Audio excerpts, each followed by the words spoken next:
ઈલુભાઈ ની આજે નાસ્તામાં શું ડિમાન્ડ છે? શું તૈયારી કરો છો? ચણા મસાલા. ચણા મસાલા લઈ જાવ મારા દીકરાને? હા. હે? હા. ચણા મસાલા જો બાફેલા ચણા તૈયાર થઈ ગયા છે અને એડ શું કરવાનું છે અંદર? મમ્મી કાંદો છે ને હાવ જીરું જીરું કટિંગ કરજો. કાંદા તને નથી ભાવતા ને સામું જોતો? કાંદા તું ના પાડતો તો ને મારો દીકરો? એ તો સબ્જીમાં ને એમાં ન ભાવે, આમાં તો બહુ ભાવે. કાંદા ને ટમેટો ને એવું બધું નાખી લઈ જાય. હા. અને આમ જોતો એટલા બધા થોડા લઈ જાવ, એટલા બધા તારથી ખૂટે મને નથી લાગતું ખૂટે. અરે અમે ભાઈબંધ મિત્રો થઈને બધા ખાઈ જાય. ઓહો ભાઈબંધ મિત્રો સાથે શેર કરવાનું છે. ઓકે તો તમે તારે લઈ જાવ, ટમેટા, લીંબુ. કારણ કે તારું શરીર જોતા મને એવું લાગે છે કે આ ક્વોન્ટિટી તારા માટે વધારે થાય, ન થાય? ખાઈ.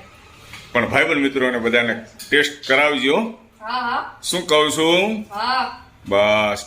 અને કયો નાસ્તો છે? ચણા મસાલા. ચણા મસાલા, એકદમ હેલ્ધી. હે? હા. વાહ.